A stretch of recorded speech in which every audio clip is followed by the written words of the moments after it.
So these are two very auspicious anniversaries for aficionados of Goldsmith. One of this region's and indeed this nation's most illustrious writers, and one who almost uniquely managed to write one masterpiece in each of the genres that he wrote in. So we have The Vicar of Wakefield in prose fiction, we have The Deserted Village in poetry, and the play She Stoops to Conquer.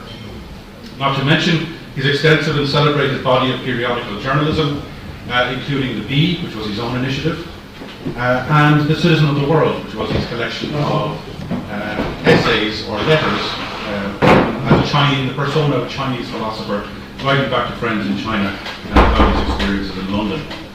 Added to this, we have his historical and scientific writings, which would become school books for a century after his death. And yet, when Goldsmith died, it appeared that his reputation was not fully guaranteed. He was a writer whose personality, and sometimes his work, divided people. Not long before his death, Goldsmith had found a new seam of sociability amongst a club of men, illustrious in the fields of law, theology, medicine, and literature. Now, this was not the same as Samuel Johnson's famous literary club, though there was some overlap. Johnson himself was not a member. It was this group which produced out of its irreverent culture Goldsmith's classic comic poem, Retaliation. But just as he was finishing Retaliation, Goldsmith became ill with a renal infection and fever. He took 2 ounces of ipecac, mixed in a wine. This was a drug which was once widely used, perhaps not wisely used, as an emetic, obtained from the roots of the ipecacuana plant, and it is no longer, as I say, regularly used in medicine. But Goldsmith used a combination of this with Dr. James's fever powders, which were likely doing as much harm as good, and which he took against the wishes of his friends. His condition rapidly worsened. His last words, according to legend, when asked whether his mind was at ease, were, "No, it is not." He died around 4 a.m. on the morning of Monday, April the 4th. There was not enough money for a proper funeral, and Goldsmith's friends elected instead to fund a monument to his memory to be placed in Westminster Abbey. He was buried privately on April the 9th, 1774, in the Temple in central London, the legal district, if you like, of London, if you know it. His grave sat rather anonymously for decades and centuries afterwards, the engraved surname eroding and slowly disappearing into the stone until a specially commissioned plaque, tastefully listing the dates and major works, was set into the paving next to it early in April 2004, on the 230th anniversary of Goldsmith's death, which makes this, of course, the 20th anniversary of that installation. And this was an important gesture of renewed remembrance, led by Festival Chairman Arthur Conlon and the committee of the Goldsmith Festival, along with the then Irish Ambassador to Britain, Dáithí O'Callagh, and dedicated anew by the Master of the Temple, the Reverend Mr. Robin Griffith-Jones. Goldsmith's death provoked a strange mixture of heartfelt grief on the part of his friends and some who might otherwise be considered ambivalent in their feelings towards him. Edmund Burke, the great statesman, reportedly burst into tears at the news. The great painter Joshua Reynolds remarked that the very people who would be inclined to ridicule Goldsmith for his brogue and his blunders were also keen to enjoy his company and would now miss it. James Boswell, often Goldsmith's contestant for the approval of Samuel Johnson, wrote to the actor David Garrick, "I have not been so much affected with any event that has happened in a long time." Johnson himself reported to Boswell, who wanted more information about Goldsmith's last days, "Of poor dear Dr. Goldsmith there is little to be told, more than the papers have made public. He died of a fever made, I am afraid, more violent by uneasiness of mind. His debts began to be heavy, and all his resources were exhausted. Sir Joshua is of the opinion that he owed not less than £2,000. Was ever poet so trusted before?" Johnson would also write to Bennett Langton, "Let not his frailties be remembered. He was a very great man." Johnson's Latin epitaph for Goldsmith on the Westminster Abbey monument was translated in terms which give this year's festival its title. Oliver Goldsmith, poet, naturalist, and historian, who left scarcely any style of writing untouched and touched nothing that he did not adorn. Of all the passions, whether smiles were to be moved or tears, a powerful yet gentle master, ingenious, sublime, vivid, versatile, in style elevated, clear, elegant, the love of companions and the veneration of readers have by this monument honoured the memory. Others were far less generous. Published in the Public Advertiser 1 month after his death, an epitaph on Dr. Goldsmith was a cruel amplification of many of the slights that Goldsmith had suffered from enemies, and indeed some ostensible friends, over the course of his writing life. Slights concerning the discrepancy between his personal presence and his literary style. For some people considered his lack of deep learning and his scientific and medical pretensions. And this poem reads, "Here lies the butt of all his betters, the riddle of the world of letters, a man of sense of no discerning, a scholar of no greater learning, a bard whose genius soared sublime, a whole half year to tag a rhyme, made roar, box, gallery and pit, without one grain of mother wit, a man of science so profound, he'd prove a square to be round, would talk of animated nature as if himself had been creator. Of animation though bereft, his right hand oft forgot his left. A mere good-natured man through meekness, his moral virtue, natural weakness. A medic oft whose matchless skill in working cures was sure to kill. By his own art he justly died a blundering, artless suicide. Share earthworms share since now he's dead, his megrim, maggot-bitten head." Harsh poem, I think you'll agree. But the literary life of the period, then as now, could be something of an unforgiving contact sport, a form of, as Alexander Pope would have it, warfare on earth. Such an unpleasant view of Goldsmith, unreservedly speaking ill of the recently dead, was authored in all likelihood by his long-time arch-nemesis William Kenrick. But such sentiments could be found more selectively, or even more gently put, and balanced against his writerly virtues in the accounts of others. Virginia Woolf remarked on the duality of Goldsmith's image handed down to us in biographical posterity by James Boswell. Woolf writes that Boswell proves that the silver-tongued writer was no simple soul, gently floating through life from the honeysuckle to the hawthorn hedge. On the contrary, he was a complex man, a man full of troubles, without settled principle, who lived from hand to mouth and from day to day, who wrote his loveliest sentences in a garret under pressure of poverty. And yet, so oddly are human faculties combined, he had only to take his pen and he was revenged upon Boswell, upon the fine gentleman who sneered at him, upon his own body and stumbling tongue. He had only to write and all was clear and melodious. He had only to write and he was among the angels, speaking with a silver tongue in a world where all is rational, ordered and serene. So Goldsmith's life story can be told along a spectrum between an affecting cautionary tale, even as a tragedy, if the challenges that he faced are amplified, or it can be told as a sort of absurdist comedy. Much depends on the temperament of the biographer and their empathy or otherwise with their subject. In fact, Goldsmith's life was not a particularly difficult one, all things considered, and there were some obstacles that must be accounted for. His incomplete education, his damaged looks due to smallpox, his impecunious habits. He could have been much worse, however. He could have had less talent. In fact, he was gifted and dexterous across the genres and increasingly well paid for his work. Biographical posterity has him as a fool in life and as a genius with a pen, but this duality cannot be fully true. So who was Goldsmith, and why did we celebrate him? And why did we celebrate him here? He was born on the 10th of November 1728, just up the road at Palace, the second son and fifth child of the Reverend Charles Goldsmith and Anne Jones. Goldsmith's father was a clergyman of middling income, who upon becoming rector of Kilkenny West, moved to a dwelling near Lissoy, the scene of much of Goldsmith's childhood, and to many the sweet Auburn of his most famous poem, The Deserted Village. His relatively peaceful childhood was, however, sorely interrupted by a dose of smallpox at the age of 8 or 9, which would leave him badly marked and a target of unkind remarks on his appearance for the rest of his life. His education, as the Taoiseach has noted, was a peripatetic affair, taking him from the Midlands to Dublin to Edinburgh, Leiden, Paris and Padua. Though his prospects for university education were endangered by his sister's careless early marriage, Goldsmith's beloved uncle Thomas Contarine financially supported his studies at Trinity College Dublin between 1745 and 1750. After an abortive attempt to emigrate to America and an equally abortive proposal that he study law at the Temple in London, he decided, or it was decided for him, that he study medicine in Edinburgh, where he would reside from October 1752 until early 1754. after which point he went to Leiden to pursue further medical studies. From there he travelled to Paris and through Central Europe.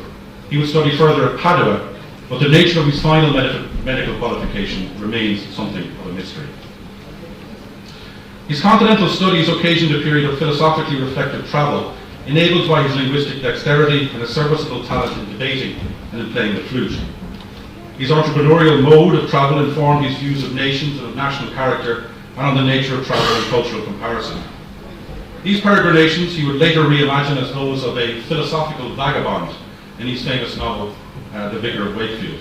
They would also inform his delineation of national characters and national advantages and disadvantages in his breakthrough poem, The Traveller, or A Prospect of Society, published in December 1764, so it could be said to have its 260th anniversary. Such an anniversary could be said to have importance. When he finally arrived in London in 1756, he found himself in a world full of possibility. Just embarking on a literary career, he was still ambivalent, dismissive of some of the intellectual possibilities of the world that he left behind compared to London, but equally aware of his own increasing rootlessness as he embarked upon a career which, before he acquired a measure of fame, seemed to be one of drudgery. He was baffled, it seems, by his residual love for the Irish Midlands and its people, as he wrote to his brother-in-law, Daniel Hodson, in 1757.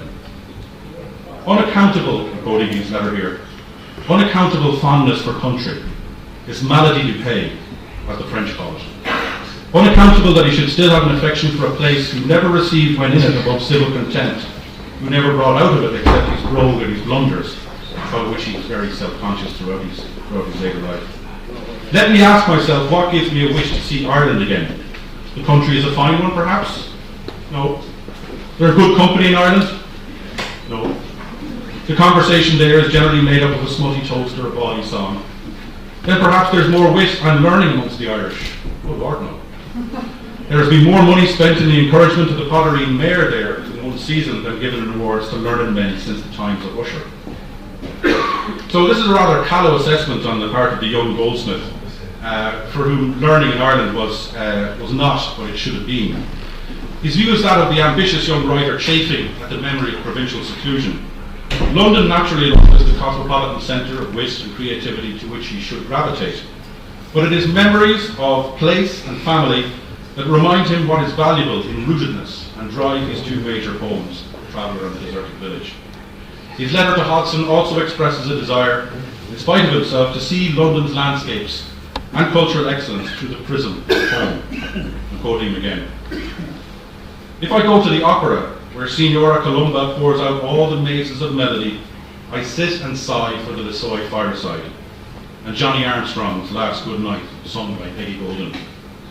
If I climb Flamstead Hill, where nature never exhibited a more magnificent prospect, I confess it fine, but then I'd rather be placed on the little mount before Lissoy Gate and take in to me the most pleasing horizon in nature. His first brush with the literary world was his acquaintance with the famous novelist Samuel Richardson, at whose print shop he worked as a proofreader. Subsequently, he would become acquainted with Ralph Griffiths, the proprietor of the Monthly Review, for whom he would commence writing reviews.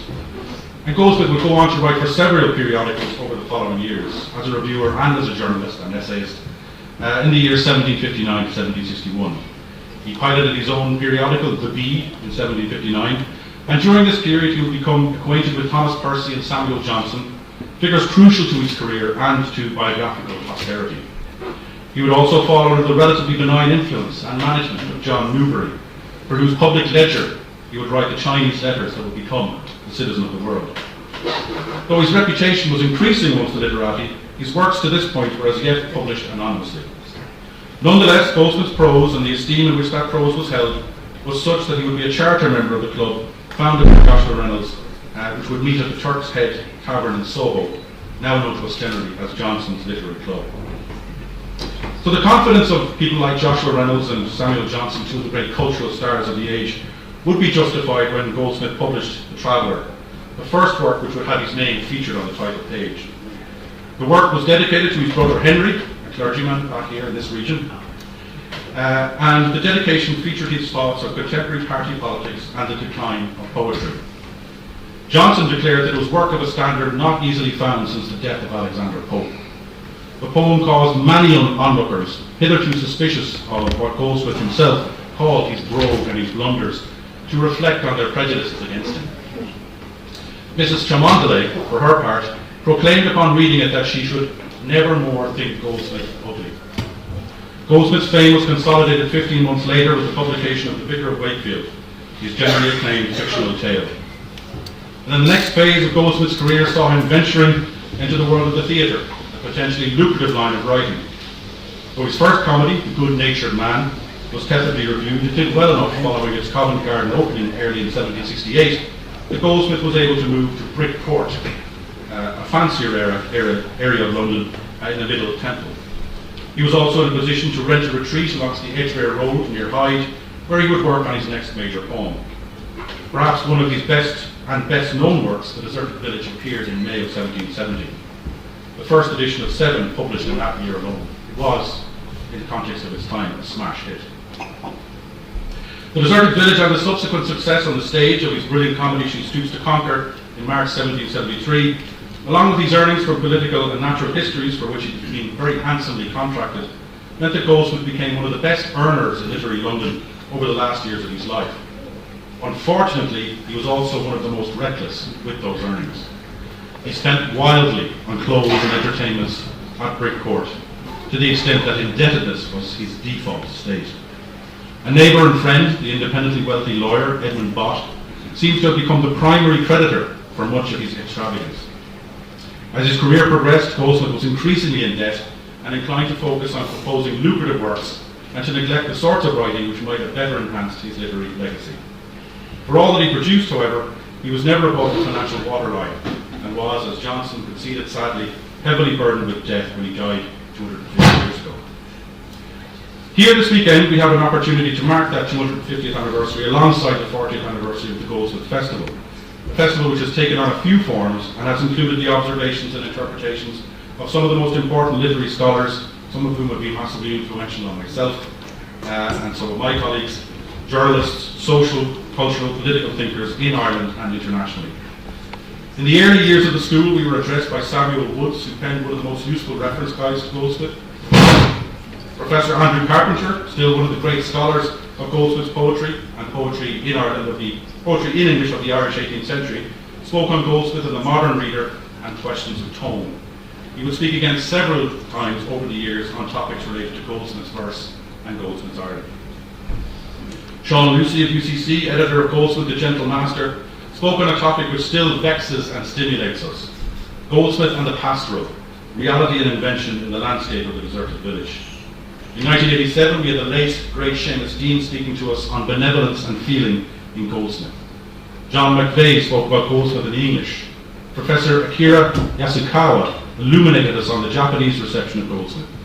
In June of 1990, we were spoken to by a certain Michael D. Higgins on English racist stereotypes of the Irish, while David Norris spoke to us on Stage Irishry.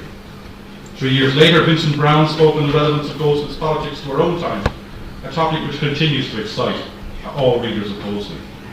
In 1998, the academic and the festival cultures came together in a very productive way when the festival hosted the 18th Century Ireland Society, and we were treated to a lecture by Declan Kleiberg, who considered the question, which is a crucial one whenever Goldsmith is concerned, of whether there were two cultures or one culture in 18th century Ireland. Relatedly, there has been a very rich scene of scholarship presented at the festival on Irish language, literature and culture in Goldsmith's time, from experts such as Liam P. O'Murchu and Brendan O'Buchala, the latter of whom spoke about the politics of the Ashton form of Irish Jacobite verse. Poets who have been influenced by Goldsmith have graced us with readings several times over the decades. Mona Rourke of this parish, Elaine Quillinan, James Heaney, Hugh Maxton, who also is, that's his pen name as a poet. He's also W.J. McCormack, who's spoken to us on Goldsmith. John Montague, Mary O'Connell, and Elizabeth Wassell. In 2015, on a sad note, we were treated to a talk by acclaimed writer and poet Gerald Daw on fitting in on Goldsmith, literary fame, and misfortune. Jerry, unfortunately, sadly, passed away far too soon just this past Wednesday. And it was a pleasure to meet with him at that year's festival and to collaborate with him on matters Goldsmithian and otherwise afterwards. Ireland's intellectual culture has also recently suffered the loss, earlier this month, of Bruce Arnold, who in 1996 spoke on Goldsmith, the dramatist. Our knowledge of Goldsmith's work in the theatre has been enriched over the years by scholars like Christopher Murray and Helen Burke, who spoke about politics and the ballad opera of Goldsmith's time, while Chris Wheatley spoke on the parallel careers of Goldsmith and the great Donegal playwright and actor Charles Martin. In recent years, we've been visited by Goldsmith's most famous recent biographer and chronicler of Goldsmith's Irish milieu, Professor Norma Clark, whose 2016 book, Brothers of the Quill, gave us a fascinating cross-section of Irish literary London in the 1760s. We've also had two schools on the topic of Goldsmith's citizenship of the world, one in 2001 and one just last year. As times have changed, the school has sought to address the perennial Goldsmithian duality of local attachment and cosmopolitan openness to other cultures, the diversity of which the Taoiseach spoke. The culture of the Midlands has been greatly enhanced by the festival, and tribute must be paid to all of its stalwarts. Anne Tully, Ursula McGoey, Arthur Conlon, Seamus McCormack, Willie Dowler, Willie Flanagan, Niall Nally, Tony Keyes, Donald McIntyre, Joe Farrell, Sean Ryan, Tom Seary, Fred Moncrief, Cecil English, Michael Mallon, Canon John Corkery, Marion Canavan. We remember those names among them who have left us, especially Teddy McGoey of this parish, the rustic inn, who embodied the Goldsmithian spirit of hospitality, and whose family continue to be supporters of Goldsmith's legacy. So towards my finishing up. We've had these very important events in Goldsmith scholarship. We've had these very important anniversaries, I should say, this year, and those important anniversaries will be matched with important events in Goldsmith scholarship in 2024. So later this year we'll see the publication of new editions of his major works and new assessments of his reputation amongst readers and scholars of literature. We are delighted to have speaking to us this weekend three scholars whose work has contributed to this important moment tomorrow at lunchtime. There will be, I think it's due off the press next week, a new edition of Goldsmith's classic fictional tale, The Vicar of Wakefield, and later in the year we'll have his series of essays, The Citizen of the World, and a new volume of essays which put Oliver Goldsmith's writings in context. And the title of that book is Oliver Goldsmith in Context. It does exactly what he says on the tin. The Vicar is edited by Professors Aileen Douglas and Ian Campbell-Ross of Trinity College Dublin. Professor Douglas will speak tomorrow on Goldsmith and marriage, while Professor Ross will speak on Goldsmith as a writer of fiction. Dr. James Ward of Ulster University will speak on Goldsmith, criticism and scholarship since 1900, which is his very useful and insightful contribution to the volume of essays on Goldsmith in context. So Goldsmith's reputation as a writer has waxed and waned and waxed again as intensively over the last 40 years as it had done over the previous 250. With the publication of new editions of his work, we can say with confidence that life can begin again at 40 and at 250. It is an apposite time to assess what Goldsmith means to us. The first generation of festival goers, summer schoolers as they were then, were very familiar with passages from The Deserted Village that they would have learned by rote in secondary school, or indeed even in primary school. One need only be prompted by the line, "Beyond yon straggling fence that skirts the way." I can let you all repeat that verse. A generation of politicians and commentators has been able to cite from the poem in defence of a beleaguered rural Ireland. But otherwise it would seem that Goldsmithian moderation is increasingly outré in a more clamorous world of online argument. Thus it is that there is a need to reassess his work constantly to see how he can speak to us on our contemporary quandaries. Goldsmith had his issues, not least among them some patriarchal and prejudicial attitudes. For all of his localism, which we celebrate here, he was also an avowed cosmopolitan quality which we also celebrate here. He regularly defended the poor, and he defended modes of social and economic organisation which were under threat from what he understood to be an unfeeling economic modernity.